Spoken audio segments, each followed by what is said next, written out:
Bonjour à tous. Comme d'habitude, je vais vous montrer une vidéo de physique-chimie sur la leçon d'aujourd'hui. Donc je vous conseille de bien suivre et d'être attentif pour bien réussir. D'accord?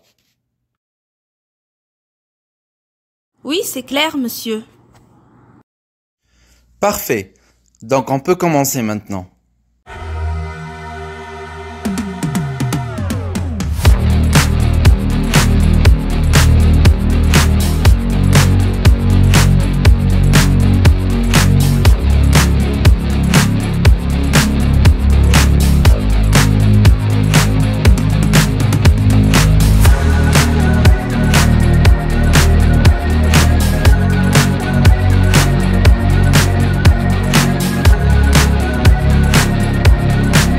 Bonjour à tous.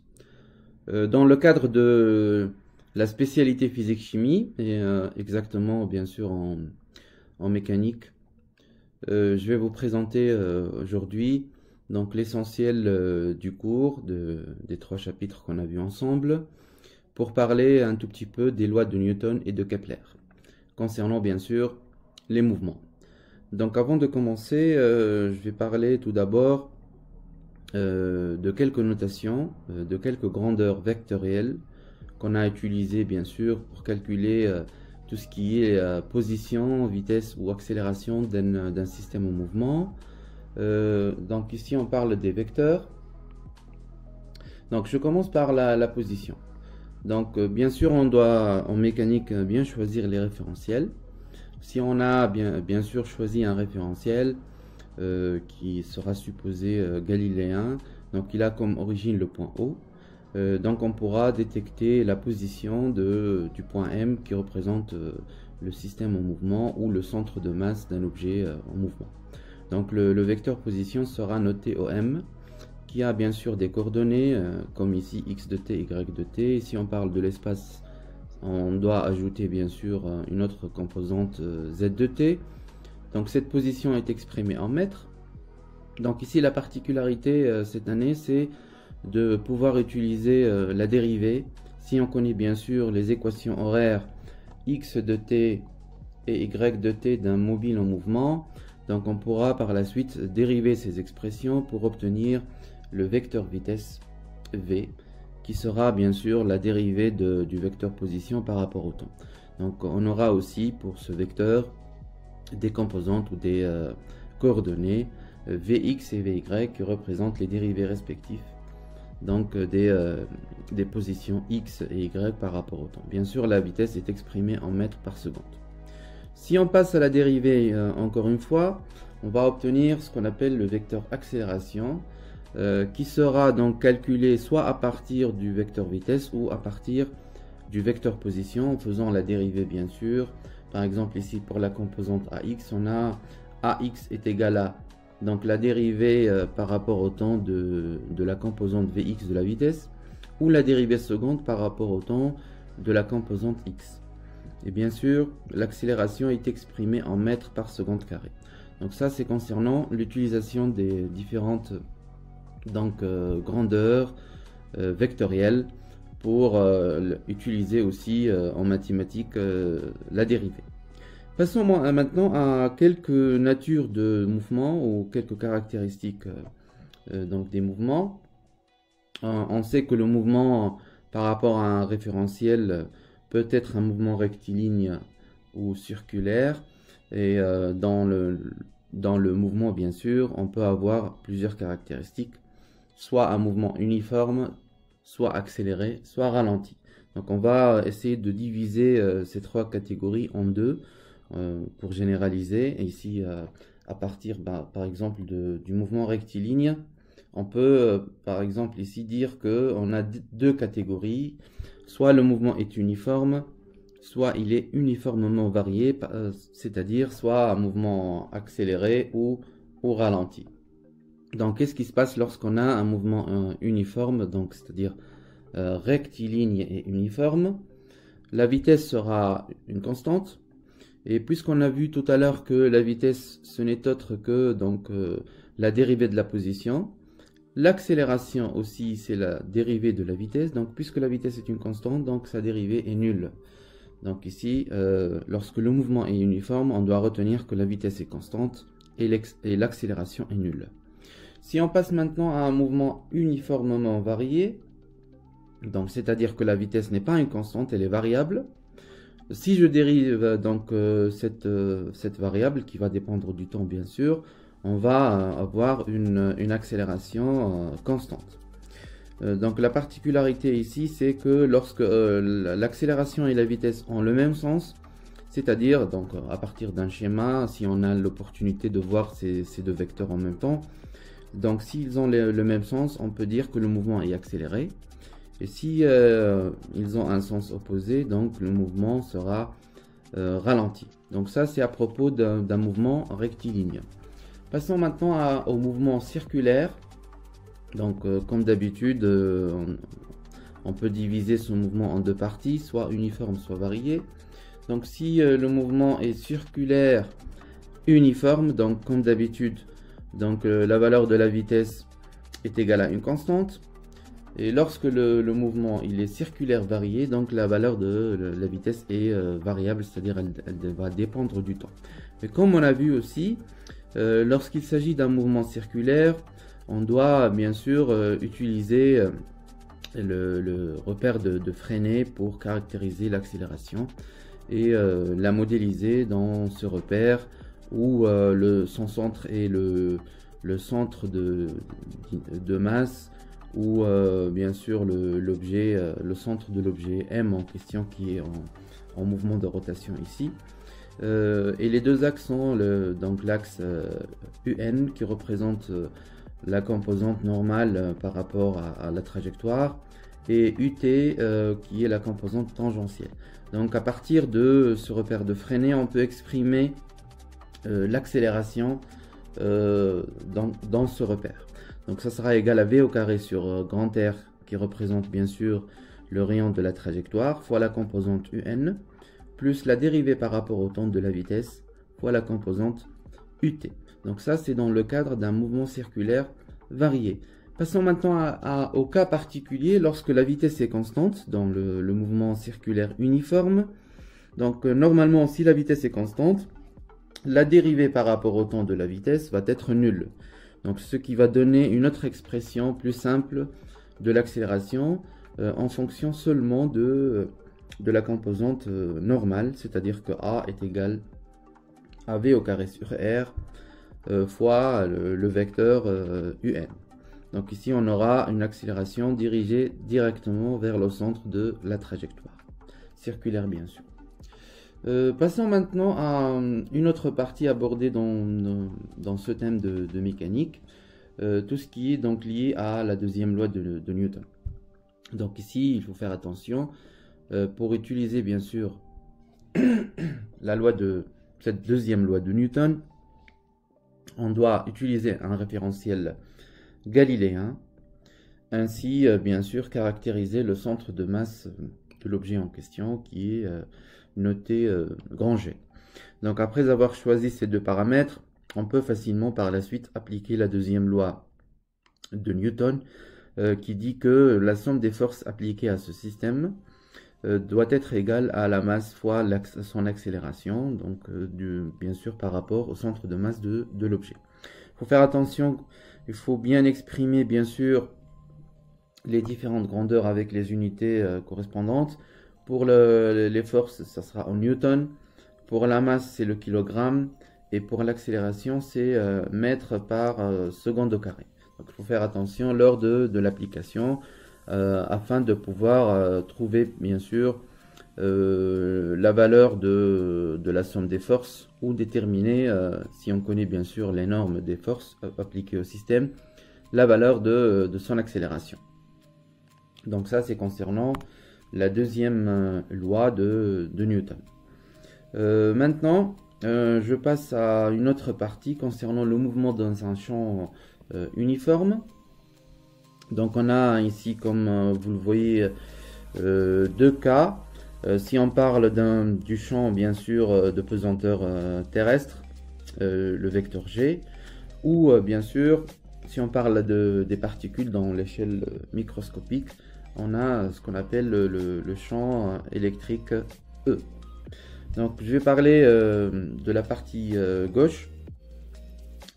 Donc si on a un mobile en mouvement, dans un champ de pesanteur ici, avec bien sûr une vitesse initiale, je parle ici de l'angle alpha aussi, c'est l'angle de tir par rapport à l'horizontale.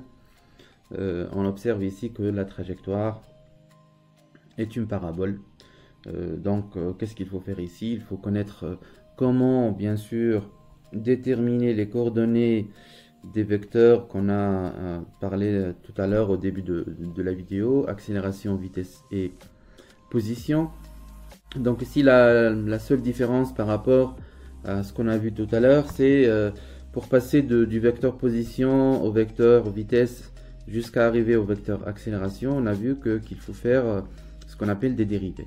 Mais ici, en prenant bien sûr comme premier vecteur l'accélération et en passant à calculer la vitesse et le vecteur position, on doit passer cette fois-ci par les primitives, donc pour déterminer les différentes équations ou coordonnées cartésiennes de chaque vecteur afin de trouver par la suite, donc ça c'est l'objectif de cette partie, de trouver par la suite donc la relation entre la position Y et la position X qui va nous donner ce qu'on appelle l'équation de la trajectoire. Donc Y en fonction de X. Donc il faut faire un certain calcul et retrouver par la suite à partir du vecteur position où on voit bien sûr les deux donc coordonnées X et Y en fonction du temps. Donc il faut juste isoler t à partir de la première équation et remplacer cette valeur de t dans la deuxième équation pour retrouver l'équation de la trajectoire. Donc ça c'est concernant la modélisation de tout ce qui est trajectoire à partir bien sûr des données du mouvement en question de l'objet. Pour la deuxième partie concernant l'échelle microscopique et l'étude du mouvement des particules chargées, donc ici par exemple on voit bien qu'on a ici un condensateur avec deux armatures A et B qui sont chargées positivement et négativement. On sait bien que le champ électrique donc E va être uniforme et il va donc être dirigé de la borne positive ou de la plaque positive vers la plaque négative. Si bien sûr on exerce une tension UAB entre les deux armatures de ce condensateur. Donc si on a bien sûr une particule dans ce condensateur, elle va bien sûr avoir une force qui va la diriger pour effectuer une certaine trajectoire. Et on a vu que ça dépend de la vitesse initiale, ça dépend aussi donc de la charge portée par cette particule, que ce soit négative ou positive. L'angle de tir, bien sûr, alpha, concernant par rapport bien sûr à l'angle entre la vitesse initiale et le repère choisi, bien sûr si on parle de l'horizontale. Donc on va avoir différents types de trajectoires. On sait que cette force qui est exercée sur la particule est égale à la charge portée par cette particule fois le champ électrique E. Donc par la suite il faut connaître, donc pour aborder ce type de questions ou d'exercices, on doit connaître la formule du champ. Si on parle d'un condensateur, ce n'est autre que la valeur absolue de la tension exercée entre les deux armatures A et B sur la distance entre ces deux armatures. Donc cette valeur de champ électrique va être exprimée en volts par mètre. Pour manipuler aussi avec ce type de mouvement des particules chargées, on doit connaître aussi la formule du travail entre les deux armatures A et B de cette force F qui est égale à la charge fois la tension UAB. Donc il faut savoir comment utiliser ces types de formules pour résoudre bien sûr des questions que ce soit on veut déterminer la norme de cette force ou la tension exercée entre les deux armatures d'un condensateur. Donc ces deux thèmes concernant le mouvement dans un champ uniforme vont nous donner comme remarque ici, dans un champ uniforme le mouvement est plan, donc c'est-à-dire il va se passer dans un même plan. Si la vitesse initiale est différente du vecteur nul, la trajectoire du système est une parabole. Donc dans les deux cas bien sûr, si on a une vitesse qui n'est pas nulle, vitesse initiale bien sûr, la trajectoire va être une parabole. Donc on sait bien la forme de cette trajectoire ainsi que l'expression de cette trajectoire, c'est-à-dire on va donner tout ce qui est y en fonction de x pour déterminer un polynôme du second degré qui va nous donner bien sûr la trajectoire donc qui ressemble à une parabole ici. Passons maintenant à une autre partie qui parle bien sûr des énergies d'un système en mouvement. Bien sûr on connaît que lorsqu'on parle des énergies, on a bien sûr l'énergie cinétique qui est liée à la vitesse, au mouvement, l'énergie potentielle qui est liée à l'altitude ou à l'hauteur que prend le mobile par rapport à notre référentiel choisi, et l'énergie mécanique bien sûr qui représente la somme des deux énergies. Donc juste pour vous rappeler que l'énergie cinétique est égale à 1/2 fois m fois v au carré, il ne faut pas oublier que l'énergie est exprimée en joules, la masse est tout le temps exprimée en kilogrammes et la vitesse c'est en mètres par seconde. Pour l'énergie potentielle, c'est la masse fois l'intensité de pesanteur G fois l'altitude ou l'hauteur Z en mètres. Donc il faut savoir aussi que l'énergie potentielle elle est exprimée en joules, la masse tout le temps elle est en kilogrammes, l'intensité de pesanteur c'est newton par kilogramme et bien sûr l'altitude ou la hauteur elle doit être exprimée en mètres. Et bien sûr l'énergie mécanique c'est la somme des deux énergies cinétiques et potentielles. Et bien sûr elle sera exprimée en joules. Donc il faut retenir ces trois formules pour pouvoir les utiliser dans le cas d'un problème en mécanique où on va parler bien sûr de tout ce qui est énergie. Bien sûr pour manipuler avec ces énergies il faut bien sûr connaître quelques lois et quelques formules afin bien sûr de pouvoir résoudre des problèmes ou calculer bien sûr des forces ou des travaux par rapport aux conditions que ce soit initiales ou finales d'un mouvement d'un mobile dans un référentiel bien choisi. Donc il faut bien sûr savoir la formule ou le théorème de l'énergie cinétique, qui a une formule très simple. Donc l'énergie cinétique entre deux points A et B, je peux les considérer comme état initial et état final, est égale à l'énergie cinétique de l'état final moins l'énergie cinétique de l'état initial. Ça c'est bien sûr, normalement ça sera noté soit EC, donc l'énergie cinétique entre les points A et B, ou delta EC si on parle d'une variation entre un état initial et un état final. Donc cette variation va être égale au travail entre les deux points A et B de la force appliquée à ce système. Donc il faut savoir que bien sûr en manipulant avec cette formule il faut connaître aussi la formule du travail d'une force. D'une façon générale c'est le produit scalaire entre la force et bien sûr le vecteur position entre les deux points A et B, c'est-à-dire entre le point initial et le point final.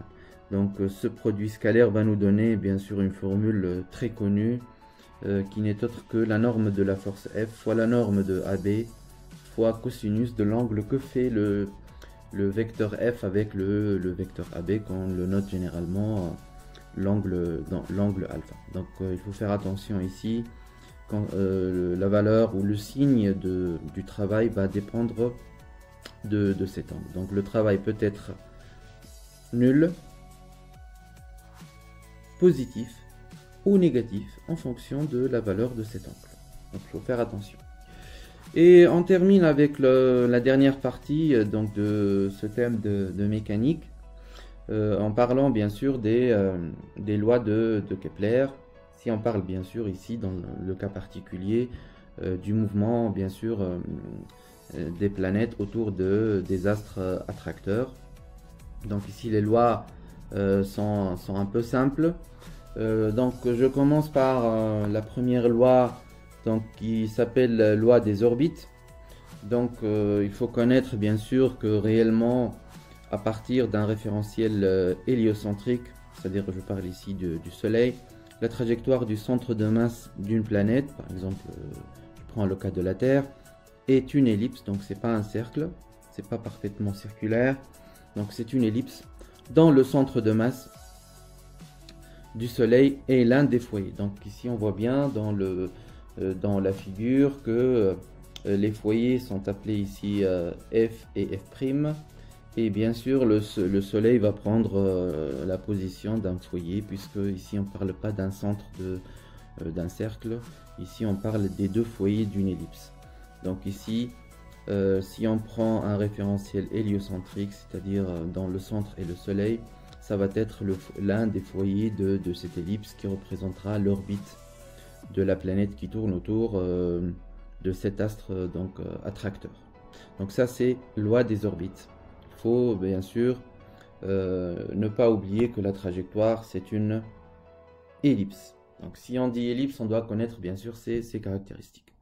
La deuxième loi maintenant de Kepler, c'est la loi des aires. Si on parle des aires balayées, bien sûr, par un segment qui relie bien sûr le centre du référentiel héliocentrique, si on parle du Soleil ici, et bien sûr le centre de masse de la planète. Donc ce segment va balayer des surfaces en faisant bien sûr le tour de cette trajectoire elliptique. Donc si on voit bien ici dans le graphique qu'on va utiliser la même durée de temps, ΔT, dans les deux cas, et prendre deux positions différentes d'une planète par rapport au Soleil. Donc on voit bien que les segments entre le centre du Soleil et le centre de cette planète va balayer bien sûr des surfaces différentes. Donc la deuxième loi de Kepler dit que la surface A1 va être égale à la surface A2 si on considère bien sûr les mêmes durées de temps ΔT. Malgré ici que bien sûr les vitesses sont différentes de cette planète autour du Soleil, on va dire bien sûr que les deux surfaces balayées sont égales. Donc ça c'est la loi des aires. Donc pendant bien sûr la même durée de temps ΔT. Une autre remarque, la vitesse d'une planète est variable autour du Soleil. Donc auparavant on utilisait tout le temps des vitesses constantes si on parle bien sûr des planètes autour du Soleil dans notre système solaire, mais ici réellement cette vitesse est variable autour du Soleil. Elle va arriver à une valeur maximale bien sûr si cette planète va être la plus proche possible du Soleil, et cette valeur va diminuer lorsque la planète s'éloigne du Soleil. On voit bien que bien sûr on n'a pas un rayon constant ou une distance constante entre le Soleil et cette planète. Donc bien sûr elle va s'approcher et s'éloigner du Soleil en ayant des vitesses différentes. Je passe maintenant à la troisième loi de Kepler.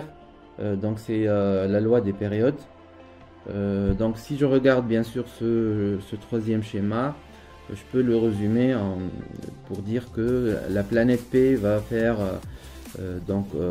une révolution autour du Soleil dans une période bien sûr T qui sera bien sûr exprimée en secondes. C'est la durée pendant laquelle la planète va tourner autour du Soleil suivant cette orbite elliptique. Donc puisqu'on parle d'une ellipse, on doit connaître sa caractéristique 2A ici, qui représente le grand axe de cette ellipse. Donc la distance entre bien sûr ces deux points pour dire qu'on a le grand axe. Donc qu'est-ce qu'elle dit cette loi de Kepler, cette troisième loi? Que le rapport entre la période au carré et le demi-grand axe au cube est égal à une constante. Donc pour vérifier que par exemple plusieurs planètes tournent autour du même astre attracteur, il faut trouver à partir de ce rapport la même valeur ou la même constante pour dire que ces planètes tournent autour du Soleil. Pour cela, il faut parfois faire quelques exceptions et quelques approximations.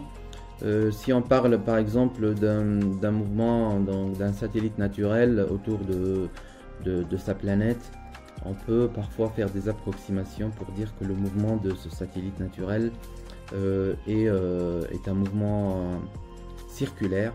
Pour cela, on doit connaître que dans le cadre d'un mouvement circulaire, donc cette période n'est autre que 2π fois r, c'est le périmètre de cette trajectoire circulaire sur la vitesse de ce satellite par rapport à sa planète. Donc ça c'est seulement dans le cadre de la trajectoire circulaire. On doit connaître aussi à travers cette approximation que la vitesse n'est autre que la racine de g fois la masse bien sûr du satellite attracteur ou de la planète, de l'astre attracteur plus exactement. Et pour terminer bien sûr dans le cadre de cette approximation dans le mouvement circulaire, et la troisième loi de Kepler va devenir plus simple. Si on connaît bien sûr donc la période de révolution d'une planète, sa trajectoire, donc le rayon de sa trajectoire circulaire, on peut dire aussi que c'est égal à une constante, ce rapport donc égal à une constante, qui va nous donner une autre formule, c'est 4π au carré sur g fois la masse de l'astre attracteur, qui peut être aussi ici le Soleil. Donc cette approximation va nous donner par la suite une idée sur que ce soit, donc si on connaît bien sûr la période et le rayon de la trajectoire, on peut déterminer par la suite la masse du Soleil ou de n'importe quelle planète si on a bien sûr les données. Ainsi donc s'achève ce résumé de la partie mécanique, et voilà. Et maintenant, on va passer à la correction de quelques exercices. Ok, monsieur. Comment analyser la trajectoire d'un mobile en mouvement? Ici, dans notre cas, c'est une particule chargée.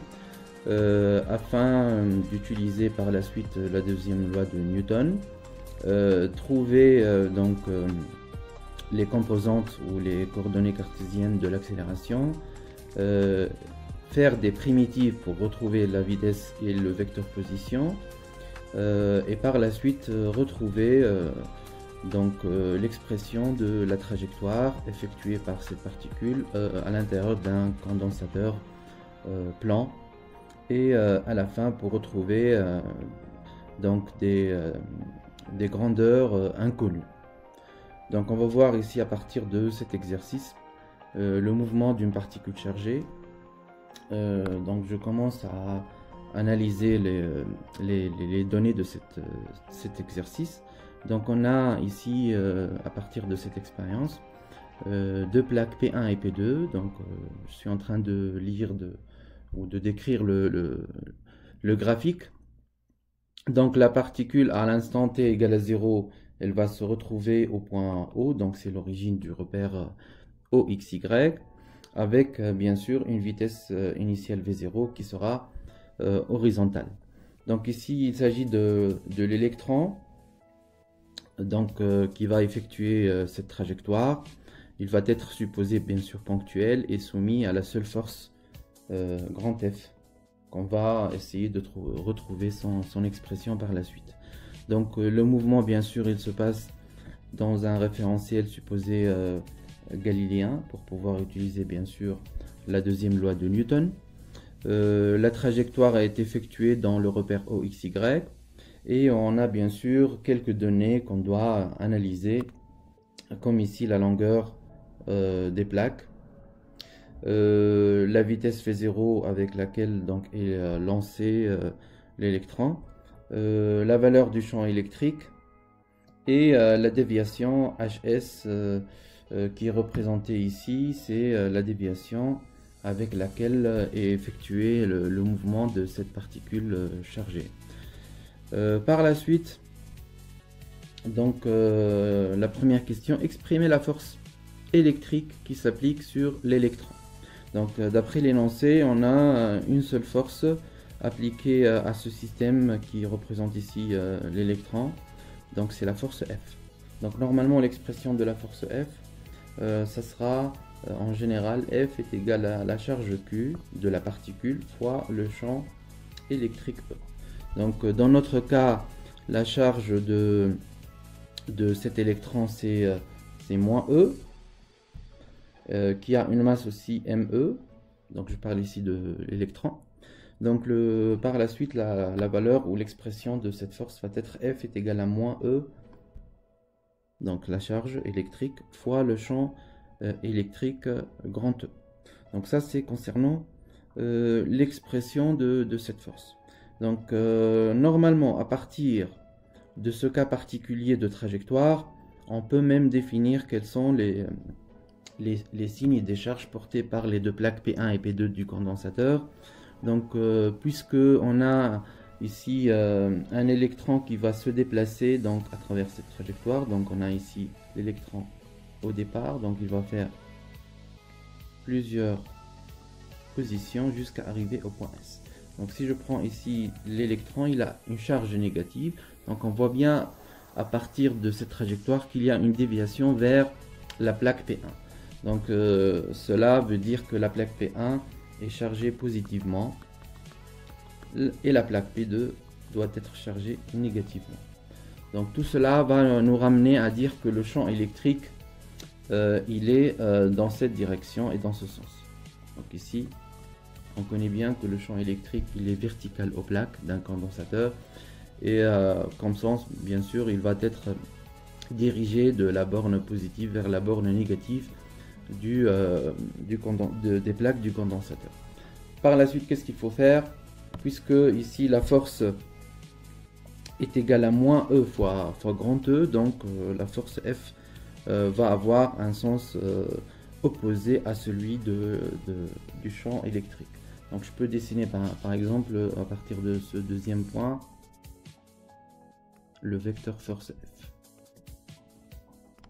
Donc la force F exercée sur l'électron pendant son mouvement. Passons maintenant à la deuxième question. En utilisant la deuxième loi de Newton, déterminer les équations horaires du mouvement de l'électron. Donc ici, c'est un travail un peu lent à faire pour passer de la deuxième loi de Newton, c'est-à-dire à partir de cette deuxième loi, on doit retrouver l'expression de l'accélération. Par la suite, on doit utiliser des primitives pour arriver jusqu'aux équations horaires du mouvement qui représentent les coordonnées cartésiennes du vecteur position. Donc commençons maintenant par notre système. Donc notre système il est composé par un électron qui a une masse ME et une charge négative moins E. On doit bien sûr utiliser un référentiel terrestre supposé galiléen pour pouvoir appliquer la deuxième loi de Newton qui va nous dire que la somme des forces est égale à MA.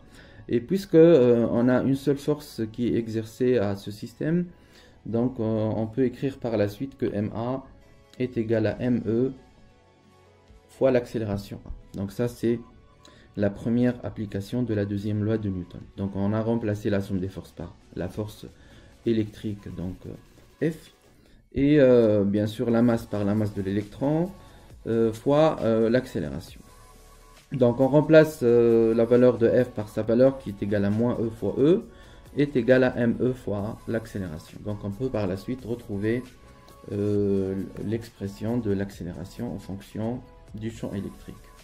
Bien sûr en ayant un coefficient négatif moins E sur ME.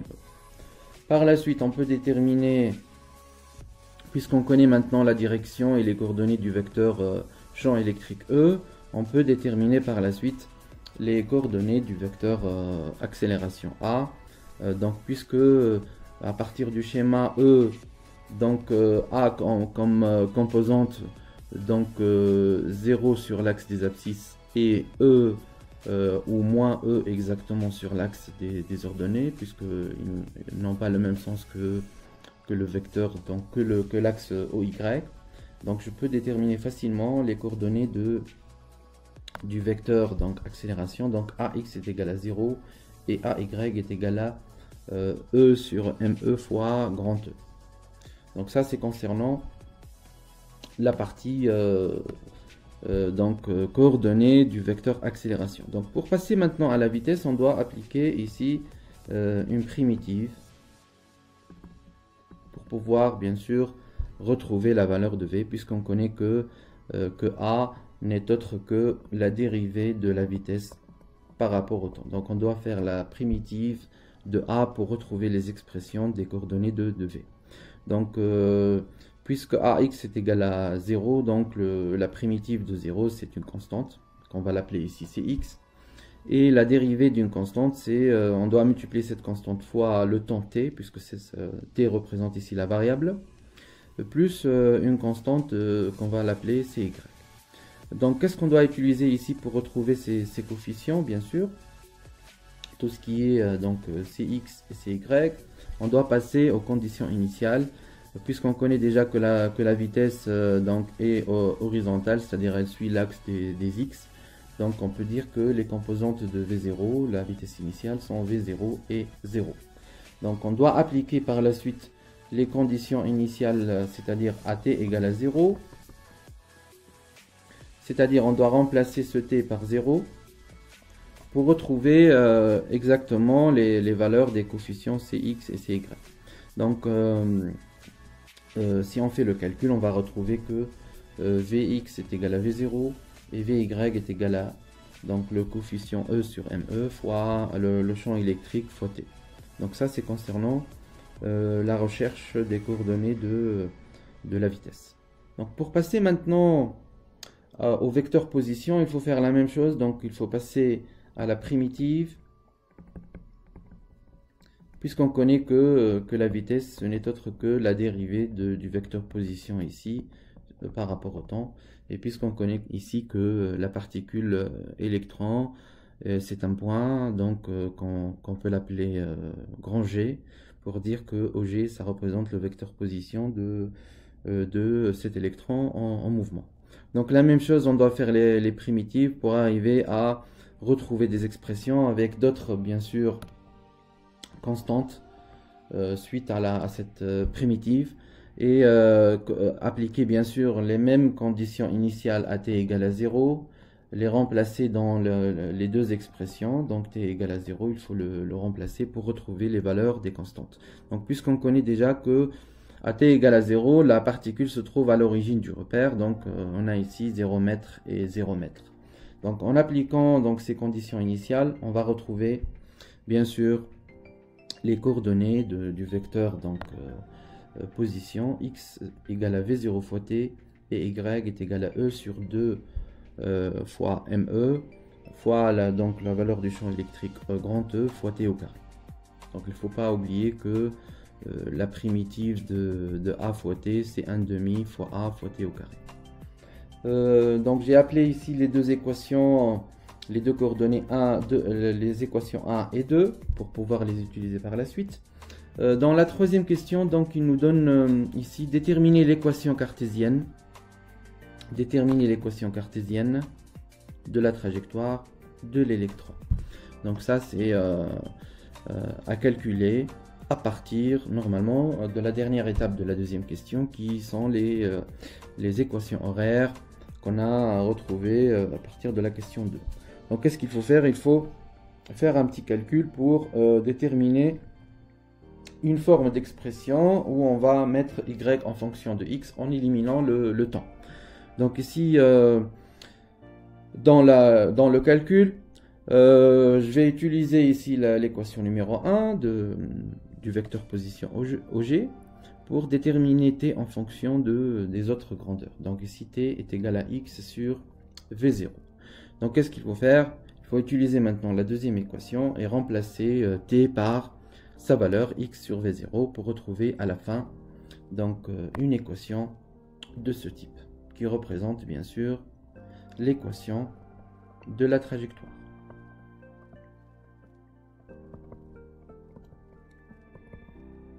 Bien sûr de l'électron. Donc ici on a appelé cette équation l'équation 3 pour pouvoir l'utiliser par la suite. Donc ici on voit bien qu'il y a une relation entre y et x.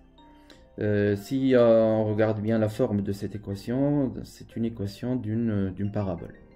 On voit bien sûr ici la forme d'une parabole dans la trajectoire du dessin ici. Et la dernière question, calculer le coefficient E sur ME. Donc ça c'est l'objectif de cette expérience effectuée par Thomson. Donc par rapport à ce mouvement particulier de cette particule, il veut donc déterminer le rapport E sur ME, comme l'indique ici l'exercice. Donc qu'est-ce qu'il faut faire? Il faut bien sûr définir les positions à la fin du mouvement. Donc on voit bien ici à la fin du mouvement que la particule va être ici au point S. Donc on peut connaître les coordonnées du point S qui sont donc L si on parle de l'axe des abscisses et la longueur SH si on parle de l'axe des ordonnées. Donc je peux dire que les coordonnées du point S sont L, SH, la longueur L et la longueur SH qu'on va utiliser à partir de l'équation de la trajectoire pour déterminer bien sûr le coefficient E sur ME. Donc comme je l'ai dit ici, si x est égal à L, y va être égal à HS, qui est la position finale de l'électron dans le condensateur. Donc à partir de l'équation 3, c'est-à-dire l'équation de la trajectoire de l'électron, on peut écrire bien sûr que on peut remplacer y par sa valeur et x par sa valeur pour, bien sûr, ces valeurs sont connues et sont données dans l'exercice. Donc on doit faire juste un petit calcul, une petite transformation pour arriver à mettre ce coefficient en fonction des autres grandeurs connues. Et en faisant l'application numérique, on va retrouver que ce coefficient est égal à 1,8 fois 10 à la puissance 11 coulomb kilogramme moins 1. Et voilà. Calcul de la période de révolution grand T d'un satellite tournant bien sûr autour de son astre attracteur. Donc on va utiliser ici la deuxième loi de Newton afin de déterminer par la suite la période de révolution grand T d'un satellite naturel afin de pouvoir donc calculer par la suite la masse de son astre attracteur. Commençons par l'énoncé de l'exercice. Donc on a ici donc Eris parcourt une orbite elliptique autour du Soleil et possède un satellite naturel baptisé Dysnomia. Donc ici on a l'astre attracteur et son satellite naturel. Le mouvement de Dysnomia, qui est le satellite autour d'Eris de masse ME, ça c'est la masse qu'on va rechercher à la fin de l'exercice, est supposé circulaire et uniforme. Donc concernant les données, on a la constante universelle de gravitation, donc grand G, la valeur elle est connue. Le rayon de l'orbite circulaire de Dysnomia, RD, noté RD, et la période de révolution de Dysnomia, donc connue ici, c'est TD, est égal à 15 jours.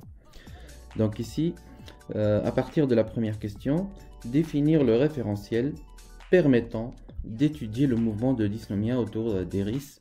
Ce référentiel est considéré comme galiléen. Donc ici c'est une question très simple. Donc le référentiel permettant d'étudier Dysnomia est lié au centre d'Iris. Donc ici on doit choisir comme centre du référentiel le centre de masse de l'astre Eris. La deuxième question, donner les caractéristiques du vecteur accélération petit a du centre de masse de Dysnomia qui représente ici le satellite en mouvement circulaire uniforme. Donc on a l'habitude de voir ou de répondre à ce type de questions si on a comme inconnu l'accélération. Donc on doit appliquer la deuxième loi de Newton pour retrouver cette expression. Avant ça, bien sûr, on doit connaître quelle est la force appliquée par notre système qui représente ici le satellite naturel Dysnomia. Donc cette force, c'est la force F, donc exercée par Iris sur Dysnomia, donc c'est là avec cette notation, qui est égale à grand G fois la masse donc, du satellite fois la masse de l'astre, donc attracteur, sur le rayon au carré de la trajectoire ou de l'orbite de ce satellite, fois bien sûr un vecteur U, et à partir du graphique on peut voir le vecteur U qui est dirigé vers le centre de la trajectoire, et on voit bien le sens de U, c'est le même sens que la force appliquée par donc Iris sur Dysnomia, et on voit bien ici la trajectoire, j'ai dessiné ici une partie de la trajectoire circulaire ainsi que le rayon de cette trajectoire. En appliquant bien sûr la deuxième loi de Newton, la somme des forces est égale à ma. On doit remplacer donc la somme des forces par l'expression F E sur D est égale à la masse fois l'accélération. Donc il faut juste remplacer bien sûr cette formule dans la dernière formule, donc la dernière égalité, pour avoir une égalité vectorielle entre donc un coefficient multiplié fois le vecteur U unitaire et la masse multipliée fois le vecteur donc accélération. Donc cela nous ramène à donner par la suite la forme finale de cette formule, donc qu'on doit bien sûr établir à la fin de cette question, parce qu'il nous a donné donc ici un travail à faire qui concerne à donner donc l'expression de l'accélération.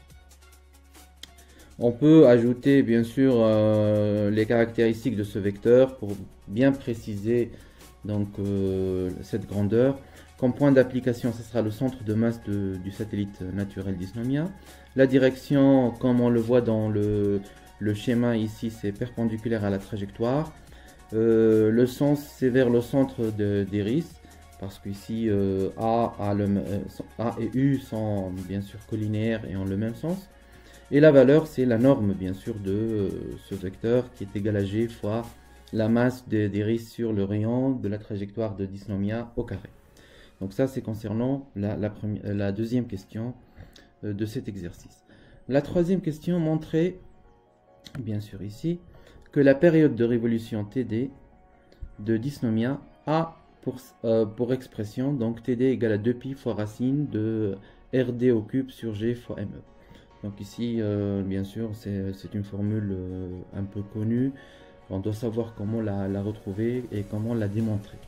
Donc pour cela, on connaît déjà dans le cas d'un mouvement circulaire uniforme, on peut modéliser l'accélération avec le repère de Freinet pour avoir bien sûr une expression plus claire et plus facile en fonction de la vitesse.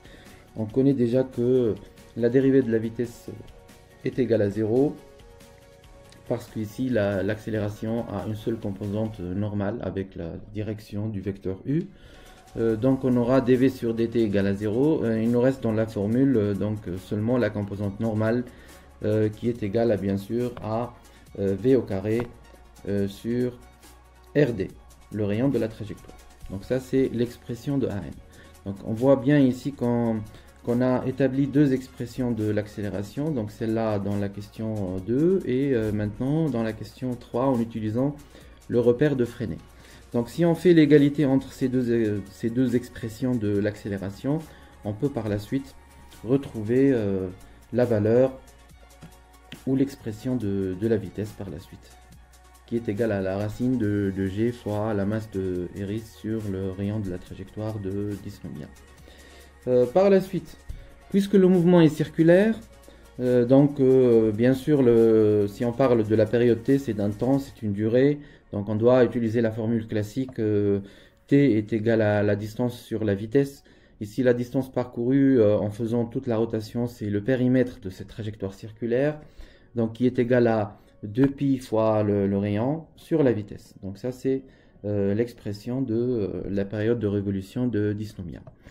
Donc qu'est-ce qu'il faut faire ici? Il faut juste remplacer la vitesse v par sa valeur à partir de cette formule. Donc il faut juste faire un calcul pour retrouver à la fin donc l'expression de la période TD qui n'est autre que la même expression donnée dans l'exercice. Il faut faire attention ici dans le calcul. Il ne faut pas oublier que si on fait rentrer donc cette valeur de RD à l'intérieur de la racine, on doit la remplacer par racine de RD au carré. Donc RD au carré fois RD, ça donnera le RD au cube à l'intérieur de la racine dans l'expression finale. Concernant la quatrième question, exprimer puis calculer la masse ME d'Eris.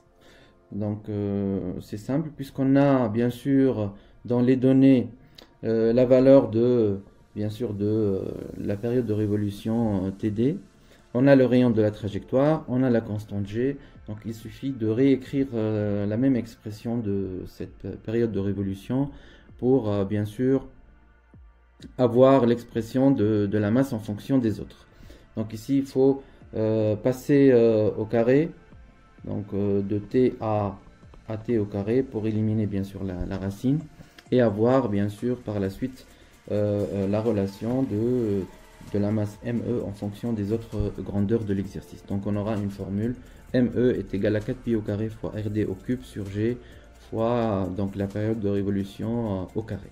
Et en faisant bien sûr l'application numérique, bien sûr on doit faire attention aux unités qu'on doit utiliser, donc le mètre pour tout ce qui est distance et les secondes bien sûr pour la période de révolution qui représente ici une durée de temps. Ça va nous donner par la suite une valeur de la masse d'Eris qui est égale à 1,64 fois 10 à la puissance 22 kg. Et voilà. Troisième loi de Kepler et approximation dans le cas d'un mouvement circulaire. On va utiliser ici la deuxième loi de Newton ainsi que la troisième loi de Kepler afin de faire une approximation à la fin dans le cas des mouvements circulaires uniformes.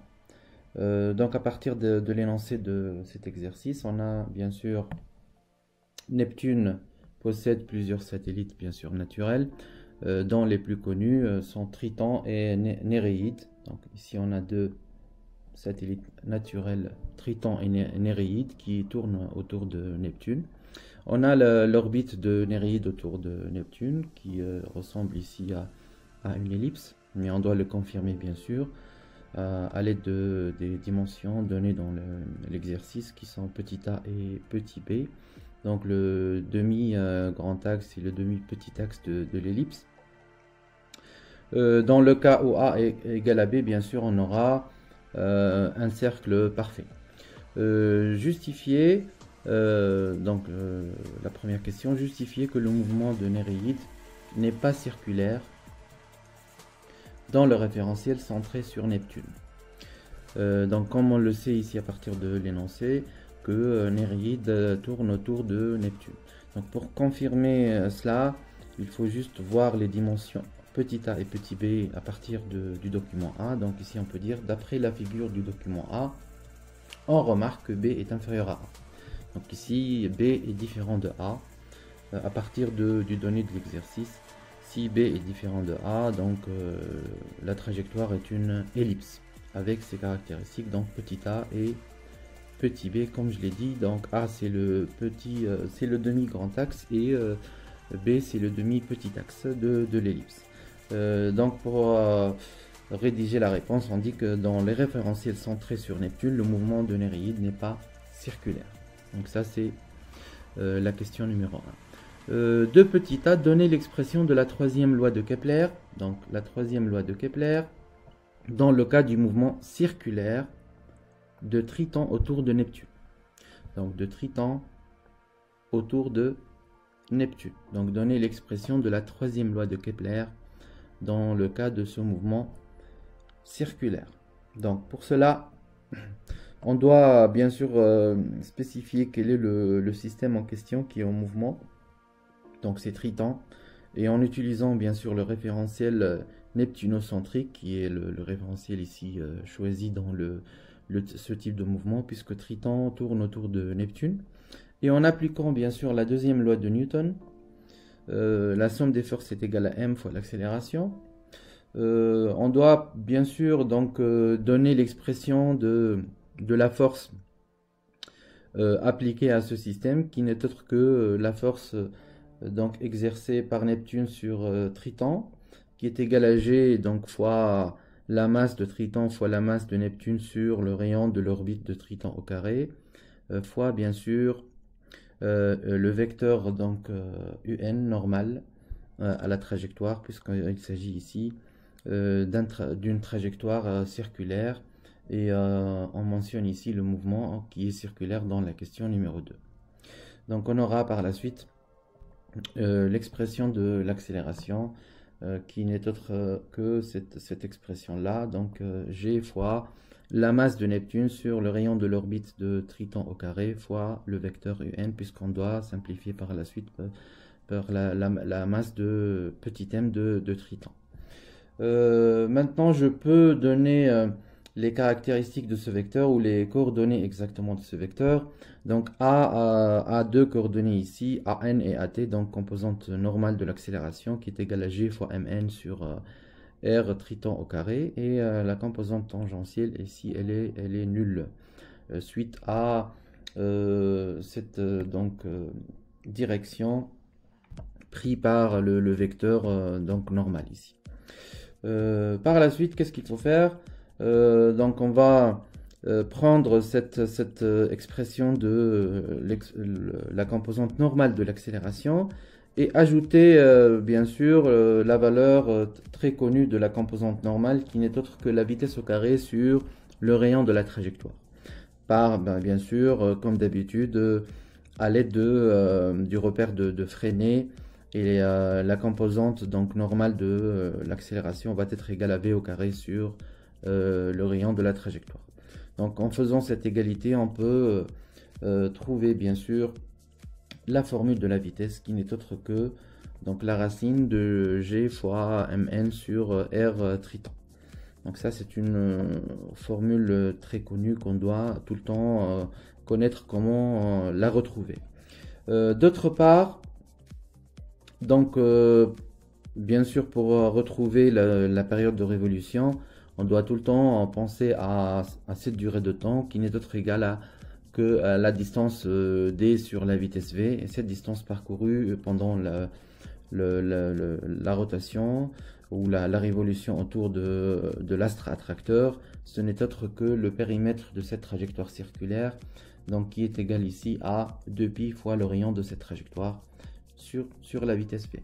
Donc on doit juste remplacer v par sa valeur à partir de cette formule et obtenir à la fin, après un certain calcul, sans oublier de faire entrer ce rayon à l'intérieur de la racine. Donc il va devenir racine de r au carré, r au carré fois r, ça va donner donc r au cube, qu'on va la retrouver par la suite dans la formule finale de la période de révolution de Triton par rapport à Neptune. Donc c'est 2π fois la racine de r au cube sur g fois la masse de Neptune. Et par la suite, en passant à faire le carré pour éliminer cette racine, puisqu'on va, le but c'est de retrouver la troisième loi de Kepler. Donc on doit penser au rapport t au carré sur r au cube. Donc ici on doit supprimer cette racine en passant au carré.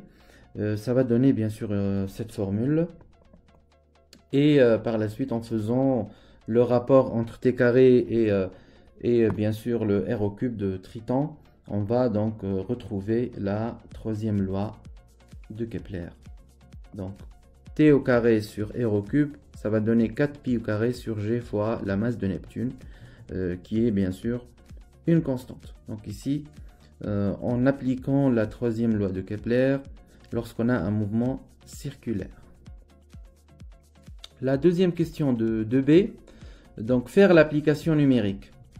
On doit remplacer bien sûr chaque grandeur avec sa valeur donnée dans l'exercice, pour retrouver à la fin que cette constante n'est autre que cette valeur, donc 7,740 fois 10 à la puissance moins 16, donc joule au carré, kilomètre moins 3. Donc ça, c'est la valeur de cette constante. La troisième question. Calculer le rapport T au carré sur A au cube pour Néréide, donc l'autre satellite naturel. Comparer donc ce rapport au résultat de la question de B, c'est-à-dire T au carré sur R au cube, si on parle de triton.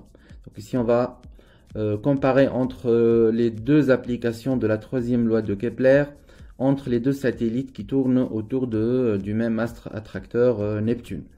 Donc on doit appliquer bien sûr la troisième loi de Kepler par rapport au satellite naturel Néréide. Donc T au carré sur A au cube. Bien sûr, toutes les grandeurs ont leur valeur dans l'énoncé de l'exercice. Et on va retrouver bien sûr que ce rapport est égal à 7,73 fois 10 à la puissance moins 16. Donc jour au carré fois kilomètre moins 3. Bien sûr, si on fait une comparaison entre ces deux valeurs, on va retrouver bien sûr que les deux rapports sont presque égaux.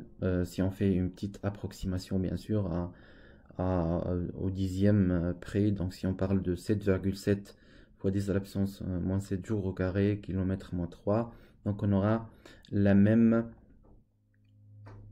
valeur concernant les deux rapports, malgré qu'il ne s'agit pas de la même trajectoire. Donc cela confirme que ces deux satellites orbitent autour du même astre central, qui n'est autre que Neptune ici. La quatrième question est la dernière de cet exercice. Donc étendre à partir de cet exemple la troisième loi de Kepler à un mouvement elliptique. Donc ici c'est presque la partie court. Donc on peut généraliser une orbite elliptique en appliquant bien sûr la troisième loi de Kepler. T au carré sur A au cube est égal à 4pi au carré sur G fois M. Et bien sûr A c'est le demi-grand axe de l'ellipse du satellite, la trajectoire elliptique du satellite. T c'est la période de révolution du satellite autour de l'astre, qui est ici Neptune. Et grand M c'est la masse de l'astre central, qui est aussi Neptune. Donc voilà. Mouvement avec des frottements.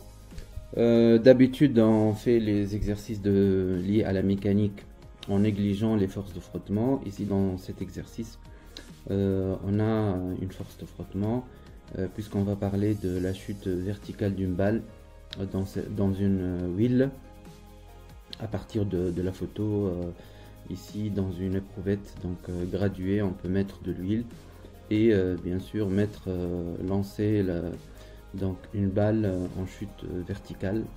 Donc elle va descendre vers le bas et elle va subir des forces de frottement.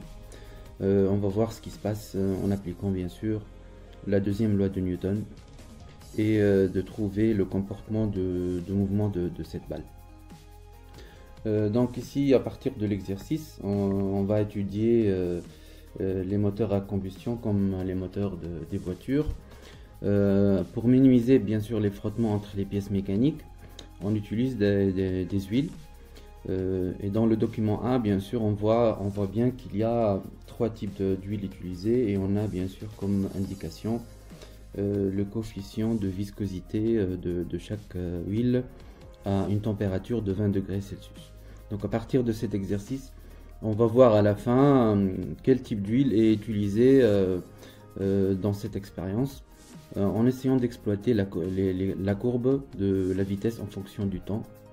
Donc ici l'expérience, normalement on doit filmer donc la chute verticale d'une balle dans cette huile moteur avec une caméra numérique et exploiter cette vidéo avec un ordinateur, c'est-à-dire utiliser, comme on l'a vu précédemment, le pointage vidéo avec le logiciel par exemple Regressi, afin de trouver bien sûr la courbe de vitesse en fonction du temps, comme l'indique ici le document numéro 2. On a bien sûr les données de l'exercice qui donnent les caractéristiques de la balle, tout ce qui est masse, rayon et volume. Par la suite, la masse volumique des huiles, ils ont tous la même masse volumique.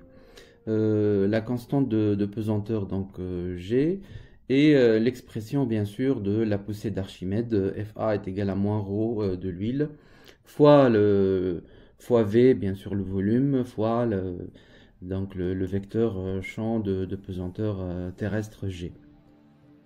La première question, donc en appliquant la deuxième loi de Newton, montrer que l'on peut écrire donc cette relation. Donc la dérivée par rapport au temps de la vitesse du centre de masse de la balle est égale à G fois 1 moins ρ de l'huile fois V sur M, sur la masse de la balle, moins 6pi fois nu fois R, le rayon de la balle. Nu représente bien sûr le coefficient de viscosité, et sur M qui est la masse de la balle fois la vitesse du centre de masse de cette balle Vg. Donc on doit, à partir de la deuxième loi de Newton, retrouver cette expression qu'on va la définir par la suite. Donc je passe à la correction de cette question. Donc comme d'habitude, si on parle bien sûr d'une application de la deuxième loi de Newton, on doit tout le temps bien sûr donner le système en question qui est en mouvement, choisir le référentiel donc terrestre supposé galiléen ici pour pouvoir appliquer donc la deuxième loi de Newton. Mais avant ça, il faut faire un petit inventaire des forces appliquées à ce système donc de balles. Pour cela, donc ici j'ai à disposition un schéma qui nous montre donc la chute verticale de cette balle. Donc on a ici trois forces, donc le poids P, puisque la chute va être sous l'effet du poids de la balle. Par la suite on a la force F de frottement, due donc au frottement de la balle avec l'huile en question, et donc la force ou la poussée d'Archimède FA qui est dirigée dans le sens opposé du mouvement bien sûr. Donc ici on a trois forces exercées donc ou appliquées à ce système de balles. Donc on doit les définir et donner leur expression, puisque toutes les expressions sont données dans l'exercice. Donc ici on a la force ou la poussée d'Archimède. On connaît bien sûr l'expression du poids qui est égale à M fois G. Et on a aussi l'expression de la force de frottement qui est donnée dans le document A. Donc F est égal à moins 6pi fois nu fois R fois la vitesse du centre de masse de G de la balle en mouvement. Donc ici j'ai écrit l'inventaire des forces. Donc le poids P égale à M fois G, la poussée d'Archimède FA et la force de frottement petit f. Donc d'après la deuxième loi de Newton, on peut bien sûr écrire la somme des forces est égale à M, la masse de la balle, fois l'accélération de la balle, du centre de masse plus exactement. Il faut maintenant exprimer cette somme de forces avec les forces appliquées à ce système. Donc ce n'est autre que P plus FA, la poussée d'Archimède plus la force de frottement, est égale à M fois l'accélération. Donc par la suite, il faut choisir les trois expressions des trois forces et les écrire dans cette somme vectorielle pour avoir donc mg moins ρ fois v fois g moins 6pi fois nu fois r fois la vitesse du centre de masse g est égale à la masse fois l'accélération. Donc ça c'est l'application de la deuxième loi de Newton. Donc qu'est-ce qu'il reste à faire? Il faut juste voir bien sûr l'expression donnée dans l'exercice qui est celle-là, et essayer de modifier un tout petit peu notre résultat pour arriver à cette expression finale. Donc on voit bien ici dans l'expression qu'il y a la dérivée de la vitesse par rapport au temps, et on connaît bien sûr que la dérivée de la vitesse par rapport au temps, ce n'est autre que l'accélération. Donc on va remplacer l'accélération par cette dérivée pour s'approcher au maximum du résultat donné dans l'exercice. Donc ici on va mettre la masse en facteur, puisqu'on a deux facteurs où on a la masse, c'est-à-dire à gauche et à droite de cette égalité, pour essayer de le simplifier par la suite, et mettre bien sûr cette formule la plus simple possible. Par la suite, on voit bien qu'il y a un facteur commun aussi, c'est le champ de pesanteur petit g, donc on peut le mettre en facteur dans l'expression, l'étape suivante de l'expression, et essayer bien sûr de rectifier donc la formule pour avoir une formule finale qui va nous donner donc la relation entre la dérivée de la vitesse par rapport au temps ainsi que bien sûr la vitesse elle-même. Donc ici on a la dérivée de la vitesse en fonction de la vitesse. Donc comme je l'ai dit tout à l'heure, c'est une formule un peu spéciale. Donc l'objectif ici c'est de trouver par la suite à la fin de l'exercice la vitesse limite, puisqu'on va voir que le mouvement de cette balle va avoir deux phases, et une phase accélérée et une phase donc uniforme. Si je dis uniforme, c'est-à-dire que la vitesse va être constante et celle-là va être nommée une vitesse limite au cours du mouvement. Donc pour arriver à déterminer cette vitesse, donc cette équation 1, c'est une équation différentielle. Je dis bien une équation différentielle parce qu'elle a donc une notation un peu spéciale qui nous donne bien sûr la relation entre la dérivée de la vitesse et la vitesse elle-même. Donc je peux dire que c'est la dérivée de la vitesse par rapport au temps est égale à A, une constante A qui n'est autre ici que moins 6pi fois nu fois R sur M, fois la vitesse V plus B qui est le reste de la formule. Ou on peut la noter aussi d'une autre façon, c'est V' est égal à AV plus B. Donc ici on n'a pas une équation normale de premier ou du second degré. Ici on a une équation qui met en relation la vitesse et sa dérivée. Donc c'est une équation différentielle dont la résolution n'est pas connue jusqu'à l'instant. Donc on va la voir prochainement dans d'autres chapitres, comment résoudre ce type d'équation, mais on va simplifier cette équation avec les conditions de l'exercice pour calculer facilement la vitesse. On va voir par la suite quel est le choix à faire concernant les conditions finales, comme on l'a vu pour le calcul des constantes dans les primitives. Lorsque je passe de l'accélération à la vitesse, donc j'ai des constantes, on doit utiliser les conditions initiales pour donner les valeurs exactes de ces constantes. Donc ici, on va utiliser une approximation concernant l'état final du mouvement pour dire que l'équation va être simplifiée et on pourra résoudre par la suite cette équation et donner la valeur de V correspondante. Donc je passe à la question suivante. Donc puisqu'on a retrouvé maintenant l'expression, donc la question petit b, jusqu'à quel instant le mouvement de la balle est-il accéléré? Comment qualifier donc est-il accéléré? Comment qualifier que le mouvement ensuite, c'est-à-dire j'ai parlé tout à l'heure de la deuxième phase du mouvement, et d'après la question précédente, déterminer l'expression de la vitesse limite, V limite, atteinte par la balle. Donc avant de passer à la résolution de cette question, donc ici on voit bien à partir du document numéro 2, la variation de la vitesse en fonction bien sûr du temps, pour avoir une certaine courbe qui nous donne cette variation. Donc on voit bien que jusqu'à par exemple à ce point, on aura donc une vitesse qui augmente considérablement jusqu'à arriver à un temps qui est égal à 0,6 secondes. Donc on peut dire que lors de la première phase, le mouvement est accéléré de cette balle. Par la suite, si on continue dans la deuxième phase, c'est-à-dire juste après les 0,6 secondes, donc ici on n'a pas un graphique complet, donc ici on voit bien que la vitesse va se stabiliser et avoir donc une valeur constante qu'on va la nommer par la suite la vitesse limite. Donc à partir de ces trois petits schémas qui sont en bas, j'ai pu réaliser donc à partir ou à l'aide d'une animation la même expérience en essayant de se rapprocher au maximum de l'état de l'exercice, des valeurs de l'exercice.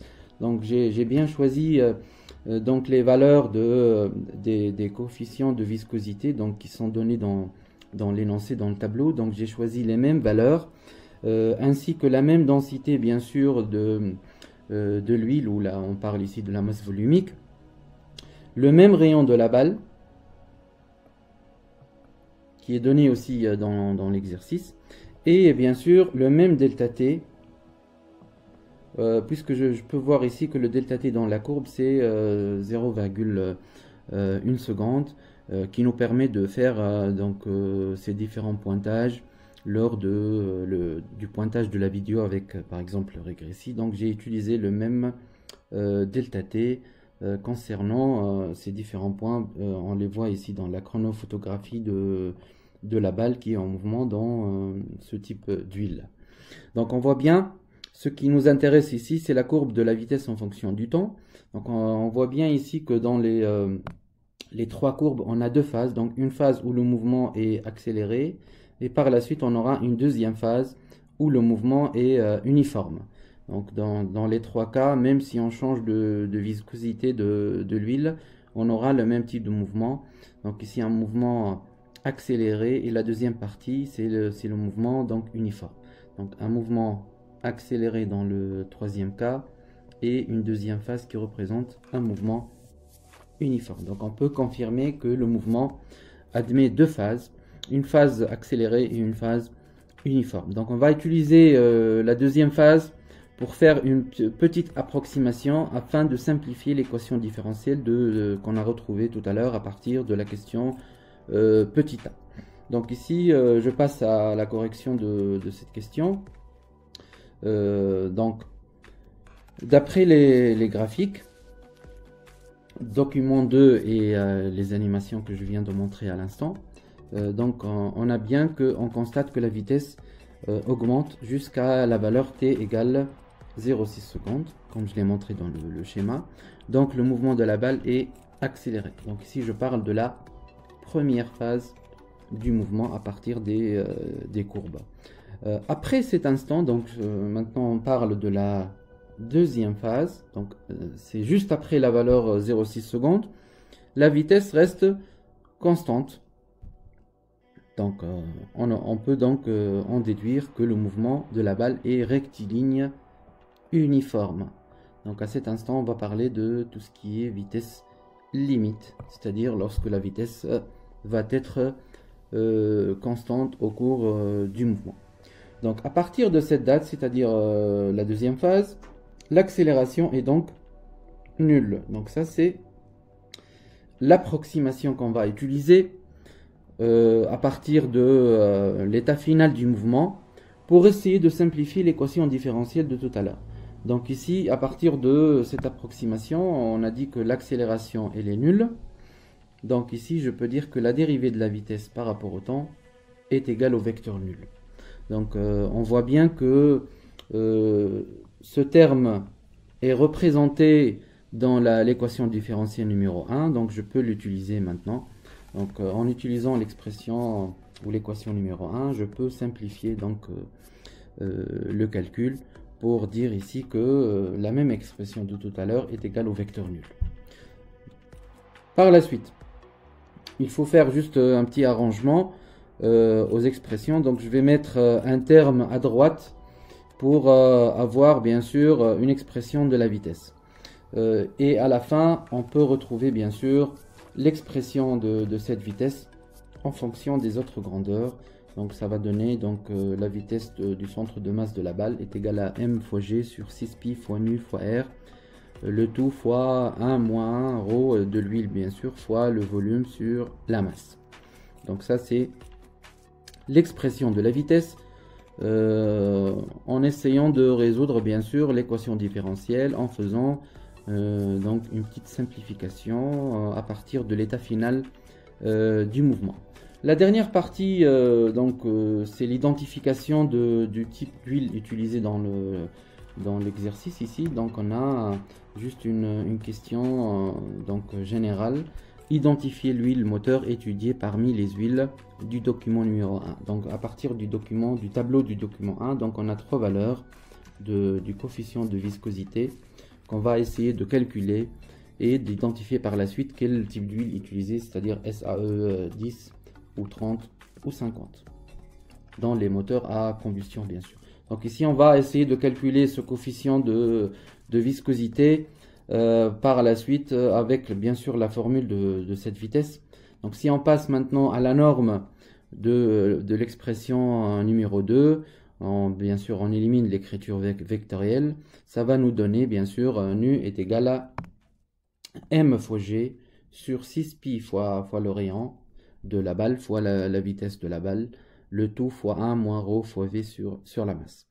Donc à partir du graphique du document 2, la vitesse v limite atteinte par la balle lorsque le mouvement est uniforme. Je dis bien lorsque le mouvement est uniforme. Ici, je parle de la deuxième phase du mouvement. Donc ici, Vg égale à 17 cm par seconde, qui est égal à 0,17 mètres par seconde. Donc ici, on a retrouvé cette valeur à partir de la courbe ici de l'exercice, qui va nous donner, bien sûr, comme ici, si je fais la projection du dernier point, à partir de la courbe ici, la valeur maximale, donc je fais la projection sur l'axe des Y qui va nous donner la vitesse, donc ça va nous donner 17 cm par seconde.